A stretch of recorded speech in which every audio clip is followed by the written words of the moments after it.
ফুল বটো মোমবাতিও নাই।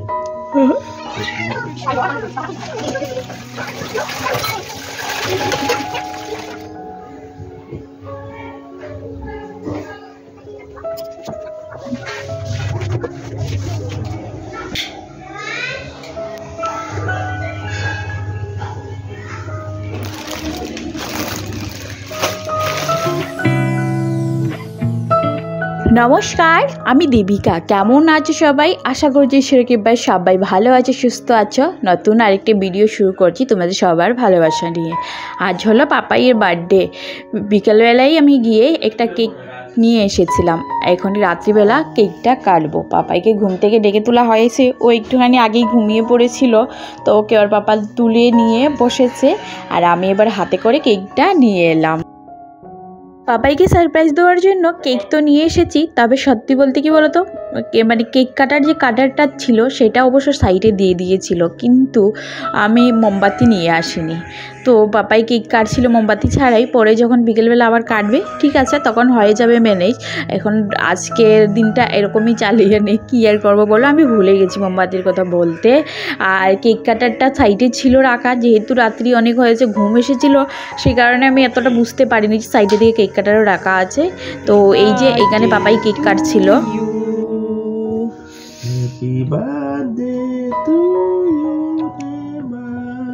আমি কেক নিয়ে এসেছিলাম পাপাইয়ের পছন্দের কেক। এই বিশেষ দিনগুলো, বিশেষ সময়টুকু না ধরে রাখতে চাই। আসলে এত সুন্দর সময়, এটা হয়তো বলে ভাষায় প্রকাশ করা যাবে না। আর এইটা হলো নেক্সট মর্নিং। সবাইকে বলবো যে ঈশ্বরের কাছে একটুখানি প্রার্থনা করো, ও যেন খুব ভালো একটা মানুষ হতে পারে, আর সবাই একটুখানি আশীর্বাদ করো। যাই হোক, নেক্সট মর্নিংয়ে সকাল সকাল না ফোন এসেছিলো ঘর থেকে। দেবাংশের ভাইরা ফোন করেছিল, মানে বার্থডে উইশ করার জন্য। তো ফোনের আওয়াজ শুনে এবার ঘুম ভেঙেছে। তো আমি ঘুম থেকে উঠে লেগে পড়েছি কাজে কর্মে, কারণ সকাল সকাল যাবো একটুখানি মন্দিরে। তো মন্দিরে যাওয়ার আগে সব কাজকর্ম সেরে, স্নানটা সেরে তারপরে তো যেতে হবে, তাই ঝটপট কাজকর্মগুলো করে নিচ্ছি।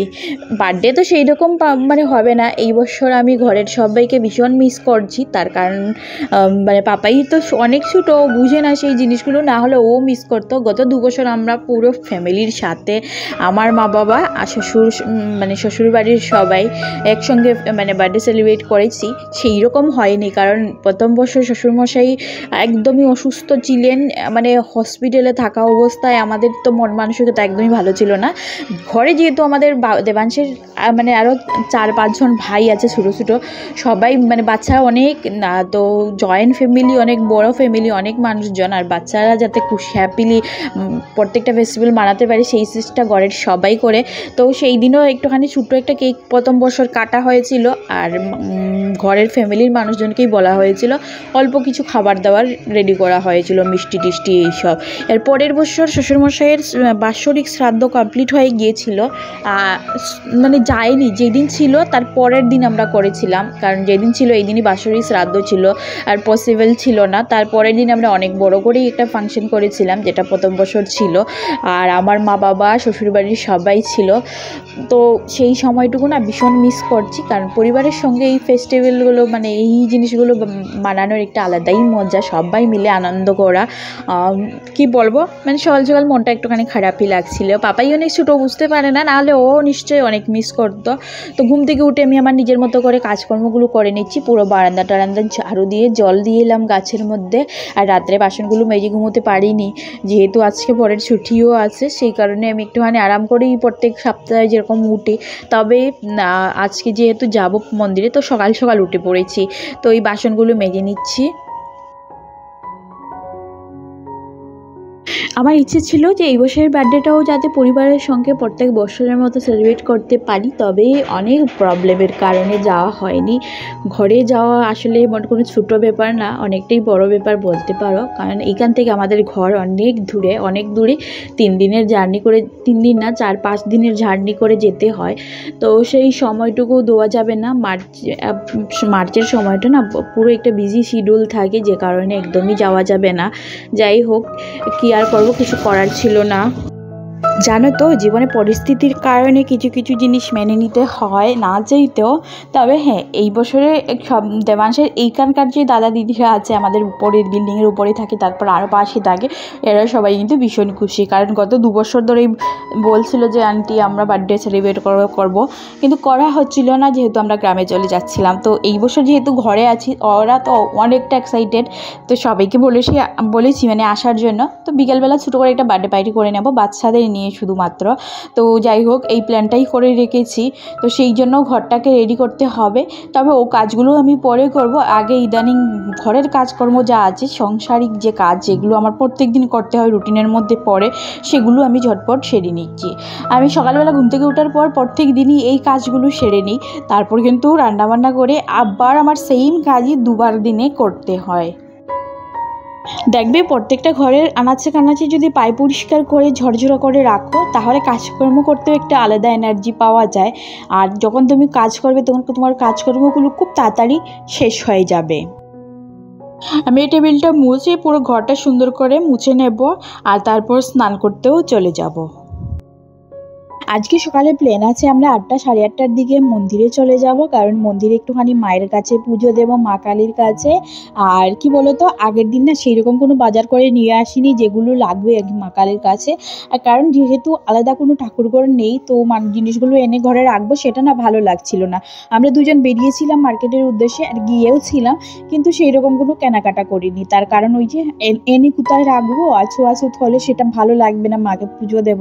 তাই আজকে সকালের প্ল্যান ছিল যে সকালবেলা গিয়ে বর নিয়ে আসবে, আমি এই দিকের কাজকর্ম সারবো আর ও বাজারটা সেরে নেবে। তো ও চলে গেছে মানে বাজারটা সারতে, পাপাই ফোন দেখছে, আর আমি এই দিকের কাজকর্মগুলো ঝটপট সারার চেষ্টা করছি। যেহেতু সকাল সকালে মন্দিরে পুজো হয়ে যায়, তো চেষ্টা করছি যে 8টা সাড়ে 8টার দিকেই আমরা মন্দিরে যাব। তো তার আগে আমি যাতে ঘরের সব কাজকর্ম সেরে নিতে পারি, আর স্নান টান করে এসে আর বাকি রান্নাবান্নাটুকু মন্দির থেকে আসার পর করব। বেডশিটটা প্রথমে ভেবেছিলাম চেঞ্জ করব, তারপর আর করলাম না, কারণ আগের দিনই বিছিয়েছি। আর এই বেডশিটটা আসলেই অনেক সুন্দর, দেখতে ভালো লাগে, আমার তো খুব পছন্দের, তাই চিন্তাধারা করেও তুললাম না। আর আমি যদি ইচ্ছে হয় তাহলে বিকেলবেলা না হয় একবার চেঞ্জ করে নেব বেডশিটটা। বিছানাটা পারফেক্টলি গুছিয়ে নিয়েছি, একদম টান টান করে মনের মতো করে। আর এবার দেখো একটুখানি যে কাপড় ছিল, বেশি কাপড় না এখানে, তবে হ্যাঁ এগুলো আগের দিন তুলে রেখেছি, সেগুলো সুন্দর করে তুলে আলমারিতে রেখে দিলাম। ড্রয়ারে ঢুকিয়ে দিলাম, ড্রয়ারের উপরটা একটুখানি গুছিয়ে নিয়েছি। আর যে বাকি কাপড় বেরিয়েছে যেগুলো ধুয়ে দিতে হবে, সেগুলো ওই রুমে রেখে এসেছি ধোয়ার জন্য। আর এইখানে দেখো আলমারির উপরটা একটুখানি অগুছালো হয়ে আছে, কারণ প্রত্যেকটা জিনিস তো এখানে রাখা থাকে হাতের কাছে, তো মাঝে মধ্যে ওইটা নিয়ে পড়ে টড়ে যায়, তো সেগুলো সুন্দর করে তুলে রাখলাম। আর এবার আমি ড্রয়ারের আলমারিটা ভালো করে মুছে পরিষ্কার করে নেব। ঘরের প্রত্যেকটা জিনিসের সঙ্গে সঙ্গে মানে প্রত্যেকটা কাজের সঙ্গে সঙ্গে ঘরের ডাস্টিং করাটা খুব জরুরি। ডাস্টিং করার পর একটা আলাদা ফিল হয়, আর যদি না করি মনে হয় কিছু একটা তো হয়তো করিনি। তো আমি বরাবরই চেষ্টা করি যে ঘরের কাজকর্মের সঙ্গে সঙ্গে যেটুকু জিনিস আছে, আমার সংসারে সেই রকম আহামরি আলমারি ফার্নিচার কিছুই নেই, তবে হ্যাঁ যেটুকু আছে সেইটুকুকে ভালো করে গুছিয়ে পরিপাটি রাখার চেষ্টা করি। আর যাতে এতে ময়লা না পড়ে সেই চেষ্টাটাই করি, বরাবর আমি মুছে পরিষ্কার করে রাখি। বেলা মা একটা কথা বলতো যে মানুষের বিহেভিয়ারের মধ্যেই বোঝা যায় যে মানুষটা আসলেই কেমন। তুমি একটা ছেঁড়া জামা পরছো, সেটা বড় কথা না, মানে সেইটা নিয়ে দুঃখ করার মতো কিছু নেই। তবে হ্যাঁ, তুমি ওই ছেঁড়া কাপড়টা কখনো ময়লা রাখতে পারবে না, কারণ ছেঁড়া কাপড় পরছো হয়তো তোমার অবস্থার কারণে, পরিস্থিতির কারণে, কিন্তু ময়লা কাপড়টা পরছো তোমার স্বভাবের কারণে।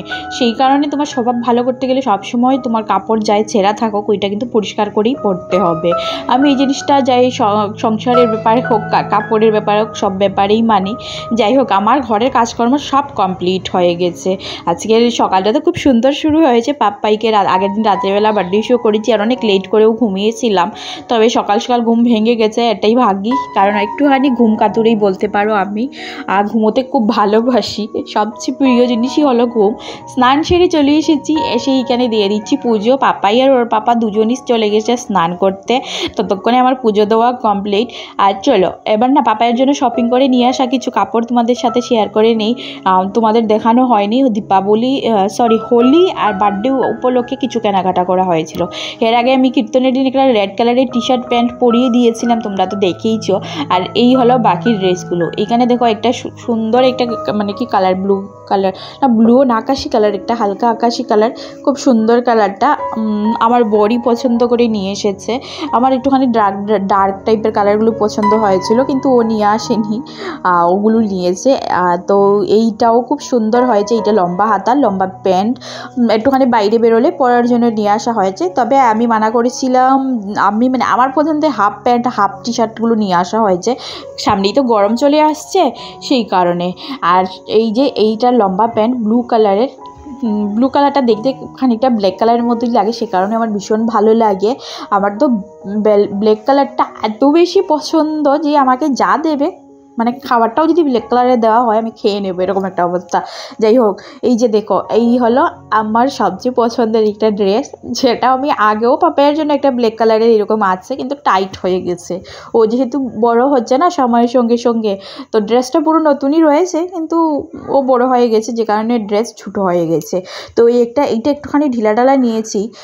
চলো দেখি পরানোর পর কেমন হয়, অবশ্যই দেখতে পাবে। আমার মনে হচ্ছে প্যান্টটা একটুখানি বড় হয়ে যাবে পরানোর পর, তবে কিছু করার নেই। একটুখানি ঢিলাঢালা নিয়ে সেই যে কারণ যাতে পড়তে পারে আগে দিকে, কয়েক মাস তো পড়তে পারবে, কারণ ঘরের মধ্যে তো পরিয়ে রাখিনি, বাইরে গেলেই একটুখানি পরবে। তবে ভেবেছি সকাল সকালে এই ড্রেসটা পরিয়ে মন্দিরে নিয়ে যাব। আর এই যে পাপাইও স্নান করে চলে এসেছে, এসে আমার পাশে বসিয়েছে। তো ওকে এবার ভালো করে তেল লাগিয়ে সুন্দর করে তেল মালিশ করে কাপড় টাপড় পরিয়ে দেব। চলো আজকের এই ভিডিওটা এখানেই শেষ করব। কেমন হয়েছে অবশ্যই জানিও। নেক্সট ভিডিও নিয়ে তাড়াতাড়ি আসছি। বাই।